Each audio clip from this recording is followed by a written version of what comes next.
आज के समय में चीन जिस तरह से अपने पड़ोसी देशों को परेशान कर रहा है और उनके ज़मीनों पे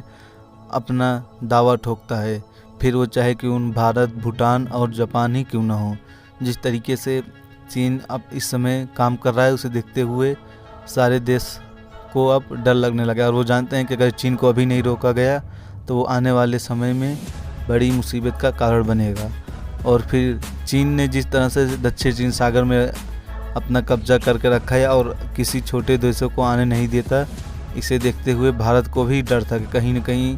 चीन हिंद और प्रशांत महासागर में भी अपनी गतिविधियों को तेज कर सकता है। इसीलिए भारत, अमेरिका, जापान और ऑस्ट्रेलिया ने क्वाड ग्रुप को एक्टिव किया और लगातार वहाँ पे सैन्य अभ्यास हो रहे हैं,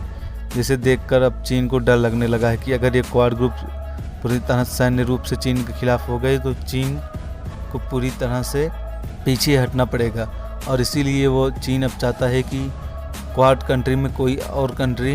ना जुड़ पाए। इसीलिए अब आपको याद होगा कि मैंने एक हफ्ते पहले एक वीडियो बनाई थी जिसमें बताया था कि चीन के रक्षा मंत्री ने बांग्लादेश का दौरा किया और उन्होंने वहाँ पे किस तरह से चीन और बांग्लादेश के संबंधों का जिक्र किया और उन्होंने कहा कि चीन और बांग्लादेश मिलकर के महासागर में किसी अन्य देश को आने से रोकेंगे। हालांकि उन्होंने यहाँ पे क्वाड का साफ साफ नाम नहीं लिया, लेकिन उनका इशारा पूर्णतः क्वाड का ही था। और अब एक ऐसी रिपोर्ट आई कि जिसमें चीन का डर आप देख सकेंगे कि क्वाड से इस समय चीन कितना डरा हुआ है और उसे पता है कि अगर क्वाड चीन के खिलाफ सैन्य बेस में खुलकर सामने आ गया तो चीन को पीछे हटने के अलावा कोई और दूसरा रास्ता नहीं मिलेगा। इसीलिए आज चीन के राजदूत ने बांग्लादेश में मीडिया से बात करते हुए कहा कि अगर बांग्लादेश क्वाड कंट्री को ज्वाइन करता है तो इससे सिर्फ और सिर्फ बांग्लादेश को नुकसान होगा और बांग्लादेश को क्वाड में कुछ मिलेगा नहीं। लेकिन उन्हें यहाँ पर धमकी देते हुए कहा कि अगर बांग्लादेश ऐसा करता है तो चीन और बांग्लादेश के रिश्ते एकदम से ख़राब हो जाएंगे, जिस तरह से आज ऑस्ट्रेलिया और चीन के रिश्ते हैं। हालांकि आपको क्या लगता है, क्या कि बांग्लादेश को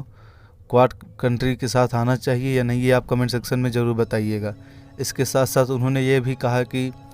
क्वाड एक बहुत ही छोटे उद्देश्य के लिए बनाया गया ग्रुप है और ये ग्रुप सिर्फ और सिर्फ चीन के खिलाफ काम करता है। यहाँ तक कि उन्होंने बताया कि क्वाड ग्रुप कुछ नहीं बल्कि सिर्फ और एक अमेरिका की साजिश है जिसमें भारत, जापान और ऑस्ट्रेलिया मिले हुए हैं। उन्होंने ये बात करते हुए यह भी कहा कि जापान और अमेरिका ने क्वाड ग्रुप को सिर्फ इसीलिए ज्वाइन किया है क्योंकि यह चीन के खिलाफ है, बाकी इसमें अमेरिका का कोई इंटरेस्ट नहीं है। हालांकि इन सब बातों पे आपका क्या मानना है, क्या